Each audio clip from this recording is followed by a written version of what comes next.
যারা যারা গুরুত্বপূর্ণ আপডেট নিউজটি দেখার জন্য ক্লিক করেছেন ভিডিওটিতে একটি লাইক দিয়ে কন্টিনিউ করা অনুরোধ জানাচ্ছি। আসসালামু আলাইকুম বন্ধুরা, অবশেষে সরকারি কর্মচারীদের নতুন আদেশ দিল জনপ্রশাসন মন্ত্রণালয়।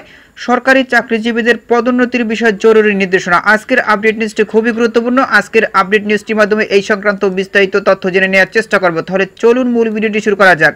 প্রিয় বন্ধুরা, মূল ভিডিওটি শুরু করার আগে বরাবরের মতো ছোট্ট একটি রিকোয়েস্ট থাকবে। আপনি যদি আমাদের এই পরিবারের নতুন দর্শক হয়ে থাকেন, এরকম নতুন নতুন চাকরি রিলেটেড আপডেট নিউজ সবার আগে পেতে আমাদের এই চ্যানেলটি সাবস্ক্রাইব করে রাখুন। প্রিয় বন্ধুরা, দেখতে পাচ্ছেন তার ডেইলি ক্যাম্পাস পত্রিকায় এই গুরুত্বপূর্ণ আপডেট নিউজটি প্রকাশ করা হয়েছে। এই নিউজটি প্রকাশ করা হয়েছে 6 এপ্রিল 2025 তারিখ, অর্থাৎ আজকেই কিন্তু এই নিউজটি প্রকাশ করা হয়েছে। এখানে দেখতে পাচ্ছেন বলা হয়েছে সরকারি কর্মচারীদের পদোন্নতির বিষয়ে জরুরি নির্দেশনা।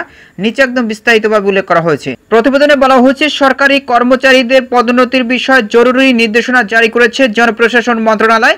সেখানে বলা হয়েছে সদ্য তোলা রঙিন ছবি না দিলে পদোন্নতি দেওয়া হবে না কোনো সরকারি কর্মকর্তা কর্মচারীকে। রবিবার 6 এপ্রিল জনপ্রশাসন মন্ত্রণালয় প্রশাসন এক শাখার অতিরিক্ত সচিব মোহাম্মদ মাহবুবুল আলম স্বাক্ষরিত এক জরুরি বিজ্ঞপ্তিতে একথা জানানো হয়েছে। বিজ্ঞপ্তিতে বলা হয় সরকারি কর্মচারী বাতায়নে জিএমএস পিডিএস এর ব্যক্তিগত তথ্য হালনাগাদকরণের ক্ষেত্রে অনূর্ধ্ব 6 মাসের মধ্যে তোলা রঙিন ছবি সংযোজন সহ সব ব্যক্তিগত তথ্য নিজ দায়িত্বে জরুরি ভিত্তিতে হালনাগাদ করার জন্য নির্দেশক্রমে অনুরোধ করা হলো। এতে আরও বলা হয় যেসব কর্মকর্তা নতুন রঙিন ছবি সংযোজন সহ জিএমএসএ পিডিএস এর তথ্য হালনাগাদ করতে ব্যর্থ হবেন তাদের কেস পদোন্নতির জন্য বিবেচিত হবে না।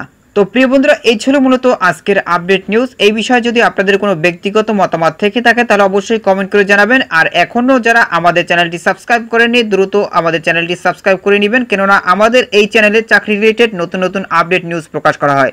সো অবশ্যই এখনই আমাদের চ্যানেলটি সাবস্ক্রাইব করে রাখুন। তো প্রিয় বন্ধুরা, এতক্ষণ সাথে থাকার জন্য আপনাদেরকে অসংখ্য ধন্যবাদ।